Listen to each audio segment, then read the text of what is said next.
Hey guys, so I'm starting a brand new series. This one is called Sengoku Jidai by Kings and Generals, and I believe it is about Japan.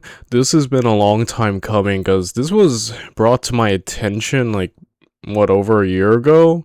But as you all know, I love to wait for Kings and Generals to unleash the long seasons slash series instead of trying to watch the individual parts.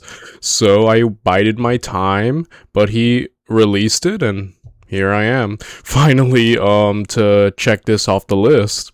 And this is really cool. Like I said, we have touched on Japan a little bit in this channel. We saw what Bill Warts, I think was the YouTuber's name, the history of Japan, and we kind of covered a bit of Japan with the Mongols and their invasions.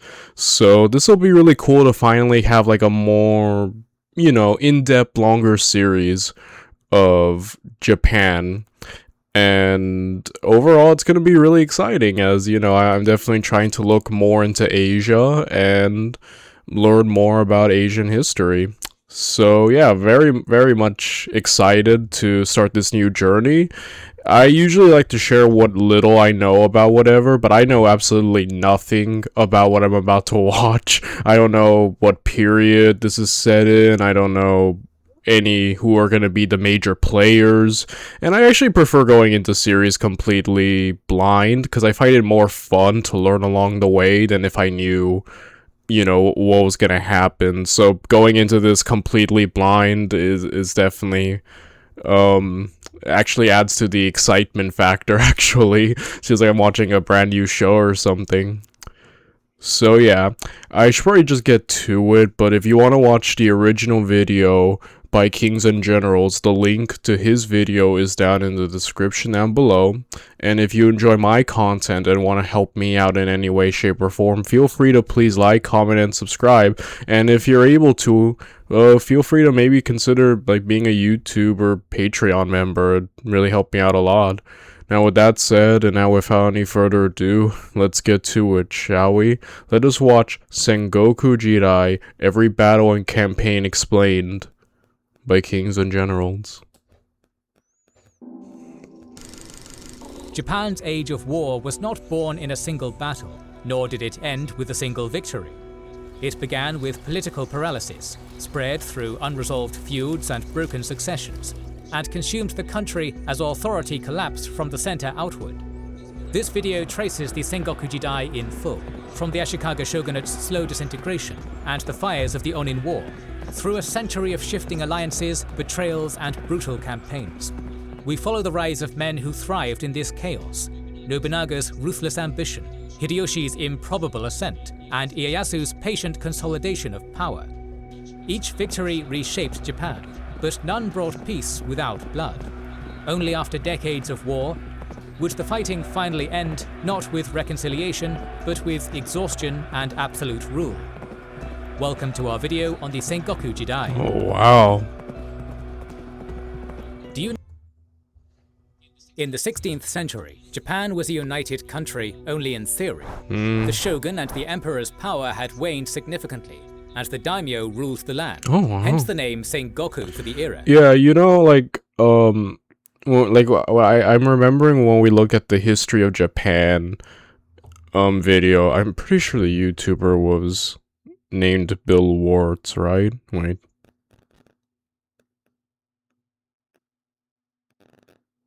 Yeah, Bill Warts.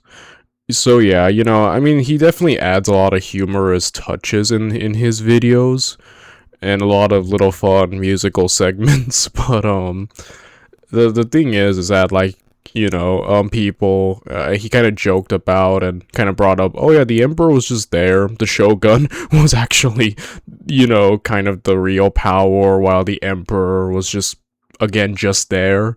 They kept him around even at times when he didn't actually have power, and I was always kind of wondering for how long that went on, because a lot of people, when they talk about it, makes it seem like it's a lot of Japan's history. So yeah, and I often heard like, oh yeah, the shogun was the real power, the emperor over the emperor for a lot of the time. So like, I'm wondering how long that dynamic for how long of Japan's history was the emperor kind of, like that. I guess kind of sort of a figurehead or just there, as I'm saying. Because a lot of people make it sound like it was the majority of a lot of history, but I'm bringing this up because this is unique. This is the first time I've heard the shogun and the emperor's power is like nothing compared to the daimyo. So now this is interesting. Now it's like the daimyo or um the synchronicity of this. I grew up with a lot of anime, like watching Dragon Ball and Naruto when I was a child. A lot of shonen anime, and like I was kind of like looking into the world of Naruto again because I do find the world very interesting and very like rich, in a way I didn't appreciate when I was a child.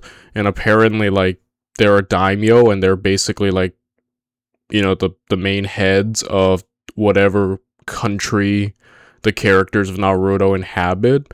And so like I was kind of looking into that, so it's kind of funny to hear about daimyo, here, because it's like, wow, okay, that's very interesting. At least in the way I understand it, and it's kind of explained in the world Naruto. I know anime in real life are very much different, but like kind of like more of feudal lords, or at least that's the way they're explained there. With a lot of power over whatever land basically the power of whatever land they have influence or control over. So definitely very interesting development already. Which took its name from the Hundred States period of ancient China. While the process of land reunification began in the mid-16th century, mainly under Oda Nobunaga and his successors, Toyotomi Hideyoshi and Tokugawa Ieyasu, the splintering started in the latter half of the 15th century. Cracks in shogunate authority can be traced back further to the 14th century, when Emperor Go-Daigo attempted to restore imperial authority. Still, it was the 15th century that saw the decline of the Ashikaga clan and the weakening of the shogun's office. In 1443, the 10-year-old shogun Ashikaga Yoshikatsu had an accident where he fell off his horse and died. Ooh. He was succeeded by his 7-year-old brother Yoshimasa, the man whom many historians would later blame for the country's collapse into civil war. Yoshimasa had a long reign of almost 50 years, but it wasn't a tranquil one. The southern court, the supporters of Emperor Go-Daigo, who had risen against the Bakufu decades ago, had not been entirely defeated. Bad harvest years and natural disasters had caused famine, leading to peasant uprisings, and he also had to deal with the political machinations of powerful clans. So, while the causes of the Onin War are often boiled down to the Ashikaga succession crisis, the reality that led to this disastrous war was far more complex, involving other armed confrontations that weakened Ashikaga authority. One such conflict that Very interesting. This is very interesting, I said. To be frank with you, the only thing I'm afraid of in this series is the names. Like, as you all know, it takes me like a while to kind of catch names of people and kind of like really cement it in my head. So, this is gonna be like a conflict or series of conflicts from like the 1500s. Oh yeah, kind of 14, but like, just the 1600s. So I'm like, oh, okay, we're gonna get a lot of people, and I'm like afraid. I'm already afraid of like Asian names, only because I'm afraid I'm gonna like mispronounce it and people are gonna, and I don't want to be like disrespectful, but boy, I'm afraid of remembering the names and of pronouncing them correctly. So I'm probably in for a wild ride with this one, guys.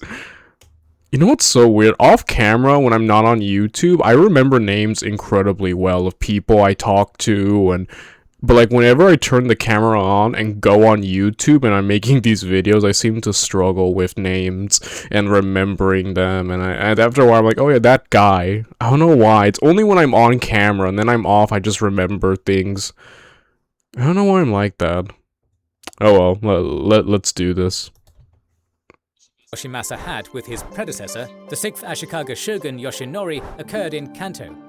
In 1438, Yoshinori led his armies into Kanto to punish the Kubo of the area, Ashikaga Mochiuji, for going too far in another war, the Zenshu no Ran, a rebellion by the Uesugi, and many other eastern clans against Mochiuji.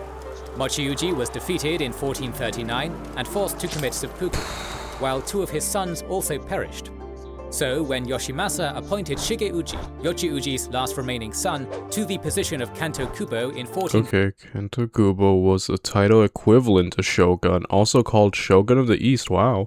They were established in Kamakura to govern the Kanto region, which was difficult to control from the capital in Kyoto. Okay, so Kanto Kanrei was the Kanto Kubo's deputy. They were also appointed by the central Kyoto shogunate to monitor the Kanto Kubo. Interesting. Very, very interesting. I'm liking learning about the new hierarchy, because like I said, I've heard of the emperor, obviously, the shogun, and, you know, the daimyo, but it's cool to see all these other ranks, and I'm wondering just how much more I'm going to discover from Japanese history, what other titles and ranks. This is going to be very interesting. 49. He had reasons not to trust the man entirely, so he appointed Uesugi Noritada as Kanrei to keep an eye on him. Shigeuji was already not on good terms with Noritada, for after all, the Uesugi had played a significant part in his father's demise. The conflict between the two men culminated in the murder of Noritada in 1454, which prompted the Uesugi to rise against Shigeuji and his allies. They captured and burned Kamakura, forcing Shigeuji to flee to Koga, from where he and his supporters continued the fight, even when Yoshimasa sent his brother Masatomo with an army to pacify the area and assume the office of Kubo. Unable to fully establish control over Kanto, Masatomo established his headquarters in Horigoe, and the two sides continued their struggle until 1482. Another clan conflict was the Hatakeyama Succession War, which occurred in 1454, under circumstances that would eerily resemble Yoshimasa's future. Hatakeyama Mochikuni, who had served as the shogun's deputy, had long been childless, so he had adopted his nephew Masunaga to be his heir. The problem was that in 1437 he had a son, Yoshinari, and before dying in 1455, he went back on his promise, making Yoshinari his heir, with Yoshinari. Ooh boy, yeah, oh that sucks. Yeah, he's gonna murder him, huh? Like, that's the vibe I'm getting. Like, he's gonna be outraged. That sucks so hard. Someone's gonna kill each other, I have a feeling. Yeah, I'm wondering if he knew that. Like, I'm wondering if he was like, well, you, my nephew, have been my heir for many years. Oh, I suddenly have a kid. Oh, I'm gonna die now, so my kid's gonna have it. Bye. You know, just kind of go with it. Oh boy. Masa blessing the decision. However, Masunaga had powerful allies in Yamada Shozen and Hosokawa Katsumoto. The two Shugo persuaded Yoshimasa, who had initially sided with Yoshinari, to reaffirm Masunaga as the rightful successor. To make a long story short, Yoshimasa handled this case poorly, changing sides time and again, until in 1460 he definitively sided with Masunaga, permitting him to vanquish Yoshinari. Masunaga, with his forces, laid siege to Takayama Castle, where Yoshinari had sought refuge, but had underestimated the defenders' abilities, and the siege dragged on for years, before Masunaga cut off their supply routes and forced Yoshinari to flee to Yoshino. Masunaga returned to Kyoto victorious as the head of the Hatakeyama. Yoshinari had lost the fight, but his staunch defense of Takayama and skill in military affairs had earned him an admirer. Yamana Shozen, impressed with the young man's abilities, extended a friendly hand.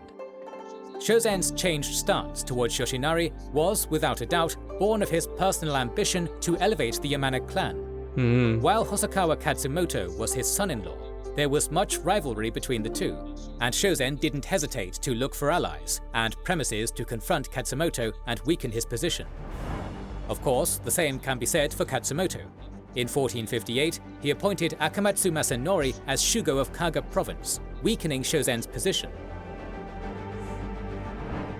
And recently, another point of conflict had broken out between the two men, the Ashikaga succession dispute. When he first became shogun, Yoshimasa showed a genuine interest in state affairs and was keen to restore the Bakufu to its former glory. However, the years of governance had taken a toll on him. The peasant uprisings, the failing economy, and the succession wars between the warrior families had exhausted him. For many years, like many of us, That is a... Oh, wait. desired to retire and enjoy life in his new personal villa, the Silver. Oh, wow, an actual photo.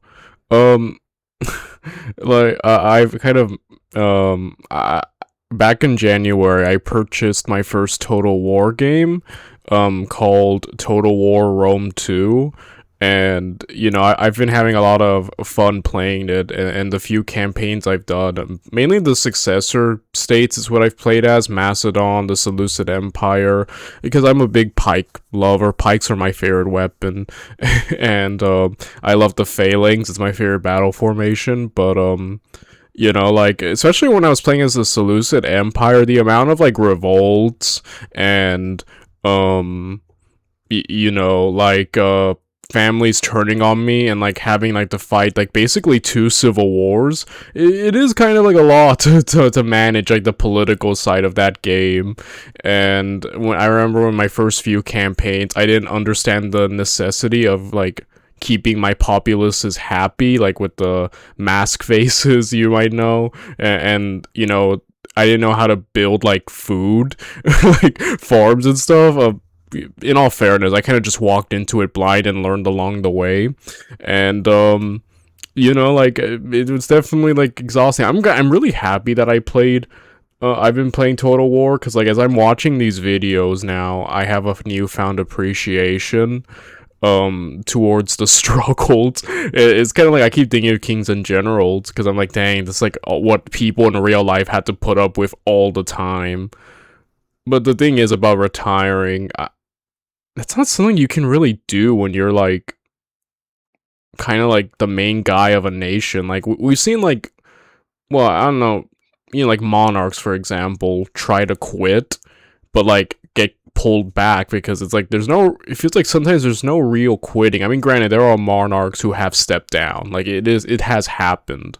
Not saying it's impossible, but you know, a lot of the times also we see that it's not that easy for some people. Like they kind of had to get pulled back into the burden of governing. So it's very interesting. He wants to like kind of just, all right, retire now, you know, move on. But yeah, I could just imagine the stress. Like in the game, it can be stressful managing everything. In real life, that's, oh boy, the stress of like managing everything is probably a lot. Most definitely. A pavilion, which he had already planned in 1460. However, Yoshimasa faced the same predicament Hatakeyama Mochikuni had, for in all those years he had failed to produce an heir. So in 1464, he persuaded his brother, Ashikaga Yoshimi, to abandon the monastic life he had chosen and become his deputy and heir. Yoshimi was reluctant at first to step into the pit of vipers, but after Yoshimasa reassured him that he would not shun him even if he had a son in the future, Yoshimi agreed.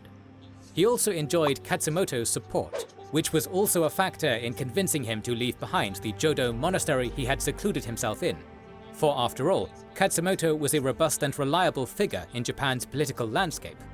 All seemed well for roughly a year, until in 1465, Yoshimasa's wife, Hino Tomiko, gave birth to a son who would be named Yoshihisa. Talk about bad timing. Yeah. And like every mum would do in her place, Tomiko would move mountains to make sure it would be her son, not Yoshimi, who would succeed Yoshimasa in the shogun's office. Again, that's kind of being stuck in between a rock and a hard place, huh? Like, he basically was like, listen, Yoshimi, I don't even care if I have a son. Like, I will keep my word to you as my heir.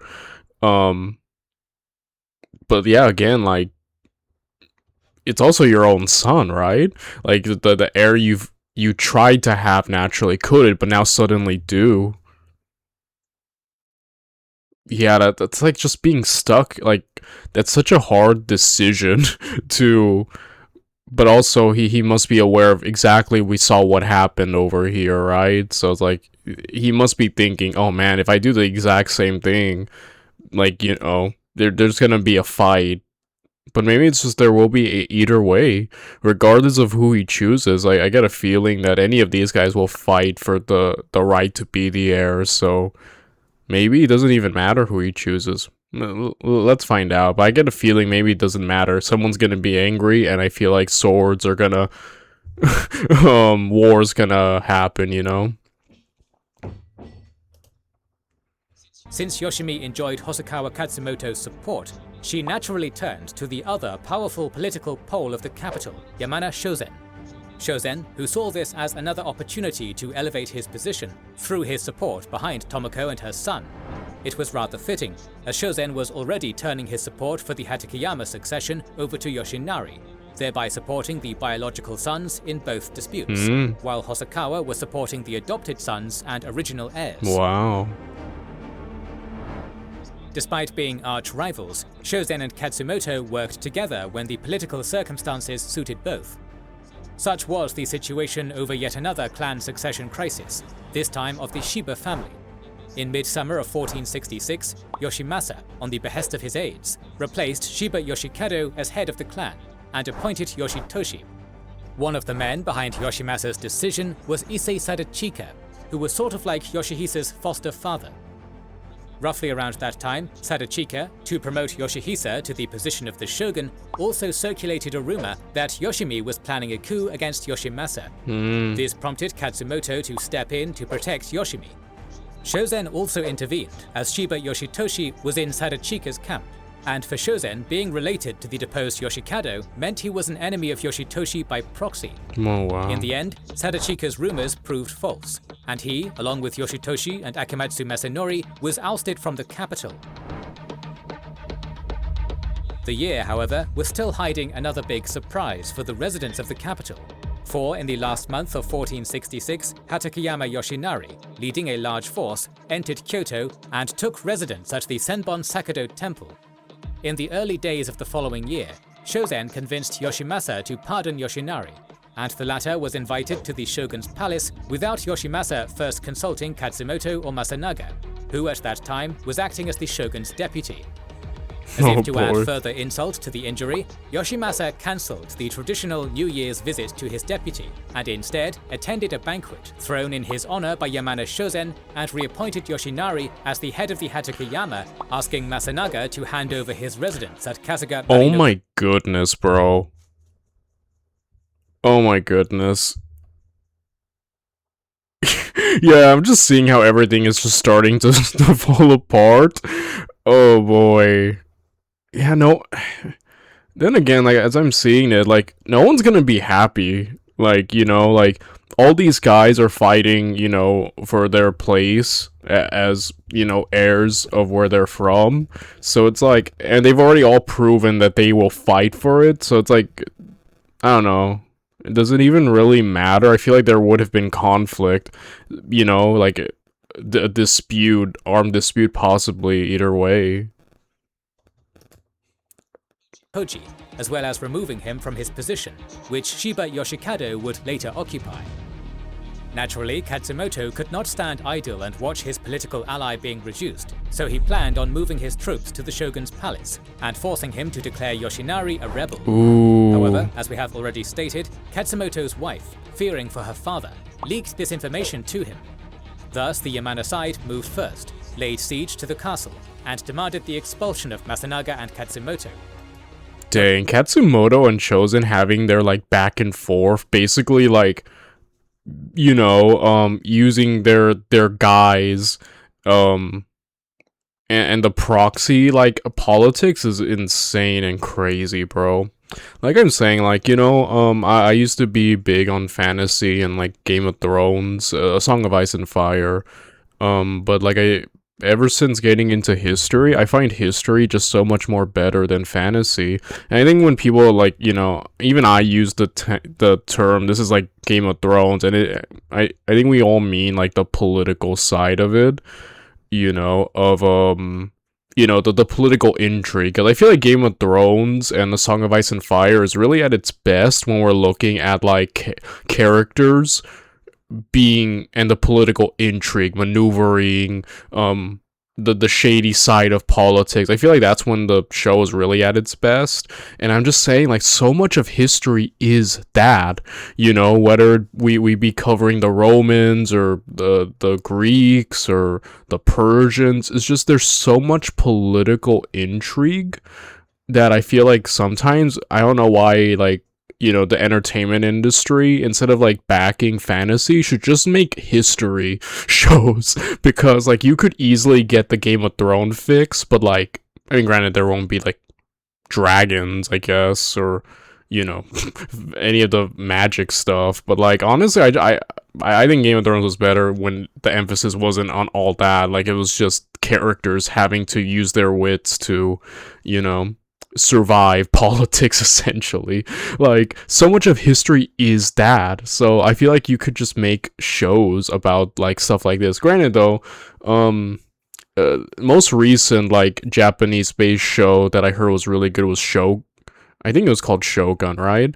I heard a lot of good things about it. I haven't personally seen it myself, but it's based on a novel, and there even was like a television show from like what, the 90s or before, based on it. So I believe it's novels.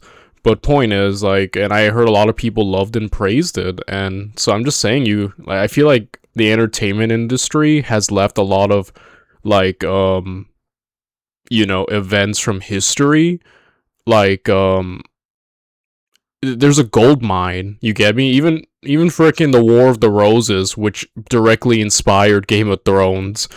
Like, you could make a show about that, and just I don't know. I'm just a big supporter of the idea of more historical based shows.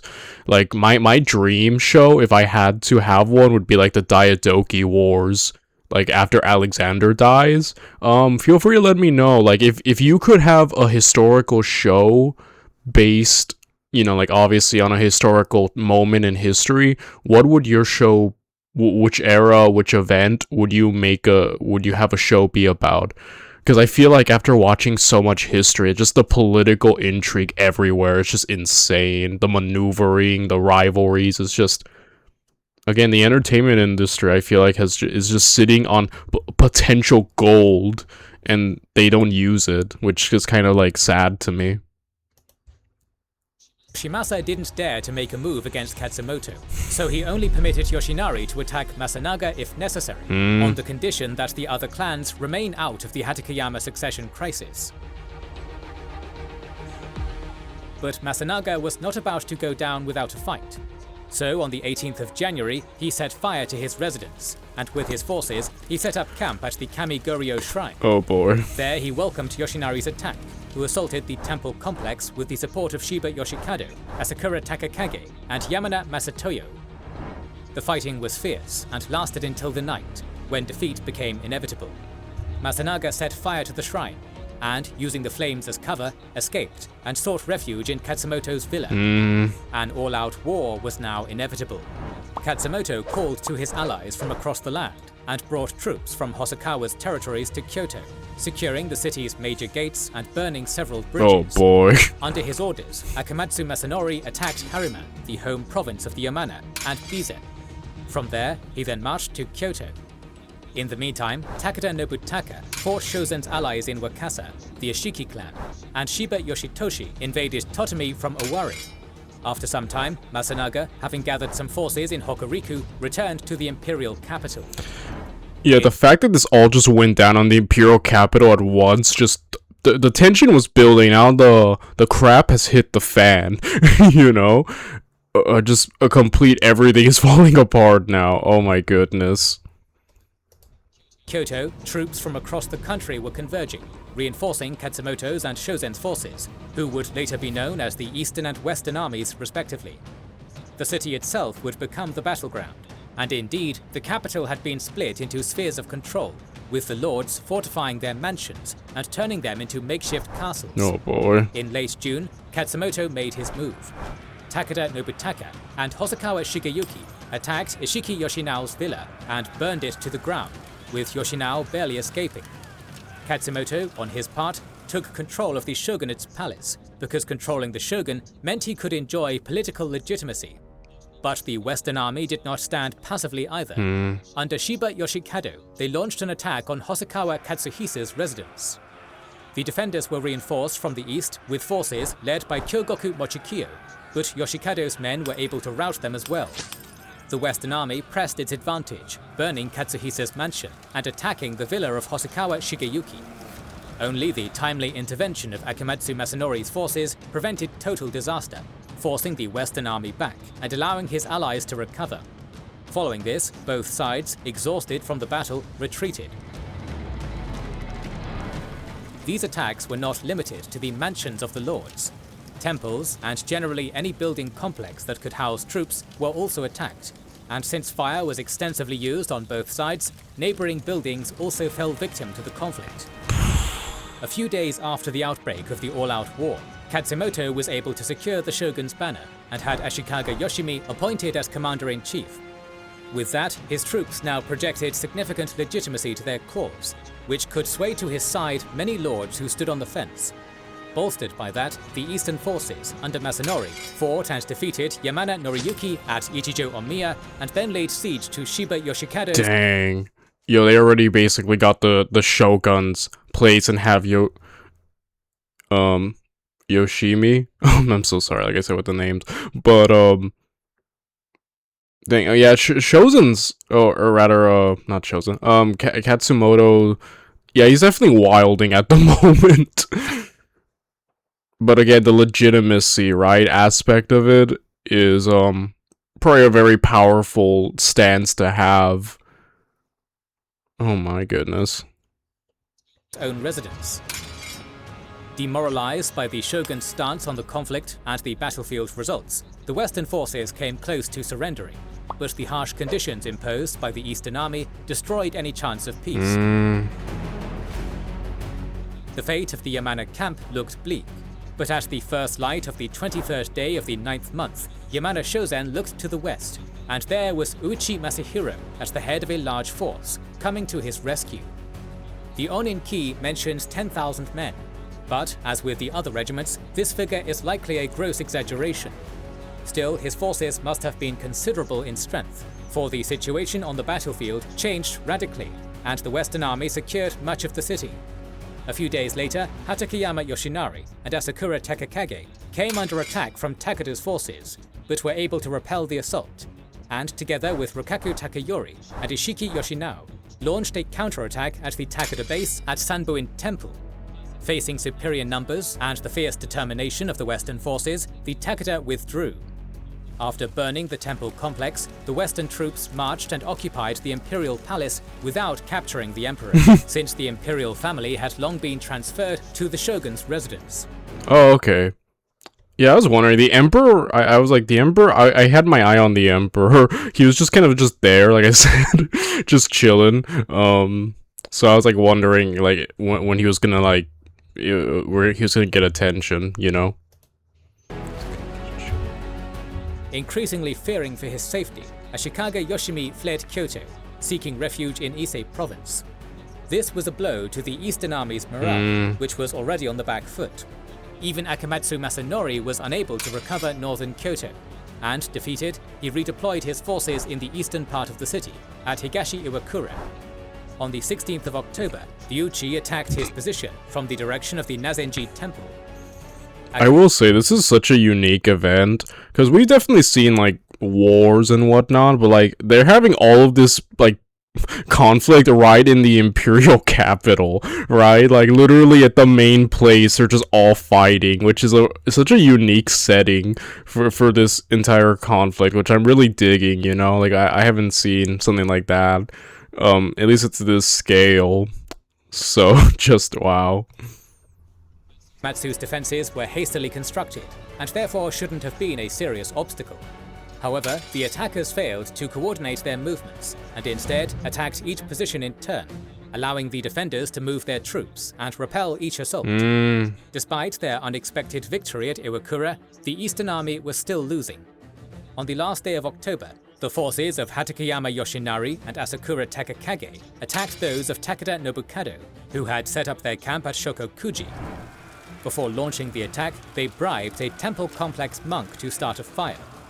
A large and bloody fight between the two armies broke out amidst the inferno, with Yoshinari's men emerging victorious, but at a significant cost of their own as well. The site would change hands a few days later when Hatakeyama Masunaga retook it by using a phalanx-like dense group of spearmen against Yoshinari's cavalry. The phalanx, my favorite battle formation. Well, phalanx-like, but still, like, man, this makes me want to, like, whenever, I'm still, like, my purchase of Total War Rome 2 is still pretty brand new, but, like, I am interested that if there comes a time I, finally get my, my fix from it and decide to get another Total War game, I'm thinking of Shogun. I heard a lot of good things about Shogun, so, yeah, I'm thinking so, because this definitely, it seems really cool. Yoshinari countered by similarly using his own spearmen, ousting Masunaga's troops eventually, though the Western army abandoned the burned temple complex since it offered no tactical advantage whatsoever. During the winter, there wasn't much movement, besides the occasional raid at each other's bases, which by that time had grown to be full-blown castles. But as the weather conditions became more favorable, action resumed. On the 13th of April, the Western forces attacked and destroyed some irregular troops of the Eastern Army under Honekawa Doken at Inariyama. Ooh. In the following months, the Eastern military launched its own offensives, but they were not very successful. They were, however, successful on the political chessboard, as in the summer of 1468, Shiba Yoshikado had lost his position as Kanrei, after Yoshimasa became aware of a letter Yoshikado had sent to Ashikaga Shigeuji requesting reconciliation. In autumn, roughly a year after he had left the city, Yoshimi was persuaded by Katsumoto and Yoshimasa to return. However, a conflict soon arose between the two brothers when Yoshimasa refused Yoshimi's request to expel Hino Katsumitsu and then reinstated Issei Sadachika. The assassination of Yoshimi's close friend, Arima Motoie, was the straw that broke the camel's back, and so Yoshimi sided with the Western army, which proclaimed him shogun. Oh, wow. With the end of 1468, the war within the imperial capital died out. Fighting in the streets of Kyoto continued, of course, but it was not as intense and bloody as during the first 2 years. The conflict gradually moved to the provinces, as the two sides vied for supremacy in the 9 years of war that followed. Oh my gosh. Yoshimasa, facing the fact that his own brother had turned against him, was forced in 1469 to proclaim his son, Yoshihisa, as his heir. That same year, the Ottoman... Dude, everything has just fallen apart so quickly. That's so insane. Yoshimi's an interesting character, someone who didn't want to be around, but it seems like he keeps getting pulled back in, kind of like they keep, just when you think he's out, they pull me back in. So they're definitely a very interesting guy. And again, all this just because of succession, right? Like, because these guys couldn't have kids until they suddenly did. It's just like, wow. Wow. And the Shoni clans attacked the Uchi's home province, but were defeated by Masanori's generals, so he remained with his forces in Kyoto.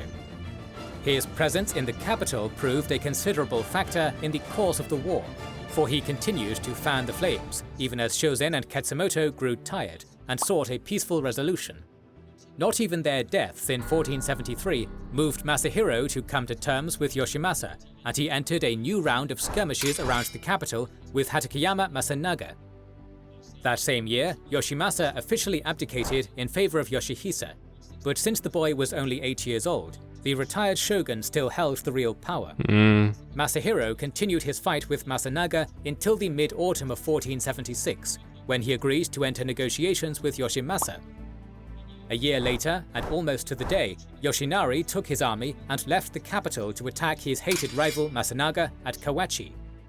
He continued the fight throughout November until news reached him in the middle of December that Uchi Masahiro had agreed to Yoshimasa's generous terms and had evacuated his army from Kyoto. The Onin War was officially over. On that same day, Yoshimi, along with his eldest son, left Kyoto and headed to Mino Province, where they were sheltered for a while by the Saito clan.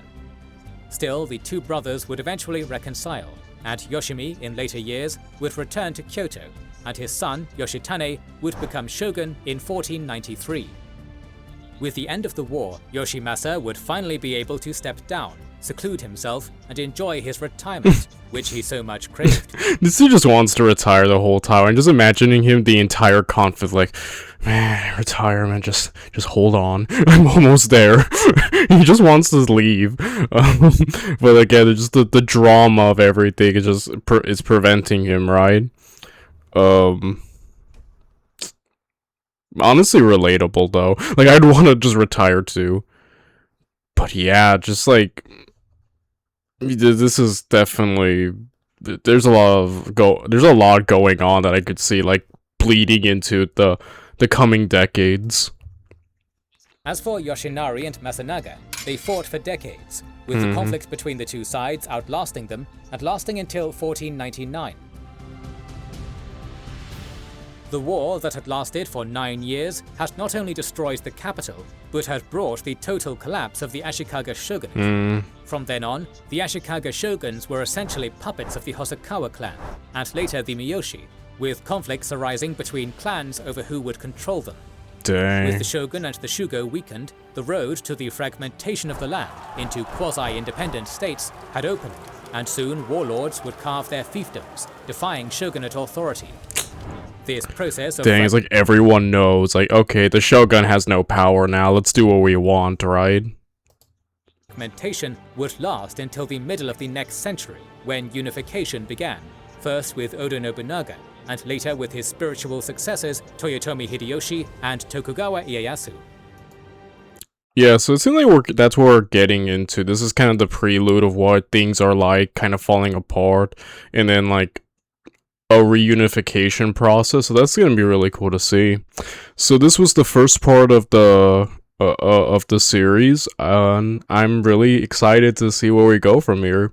So tomorrow we'll be back with more of this series in part 2. Until then, take care, everyone.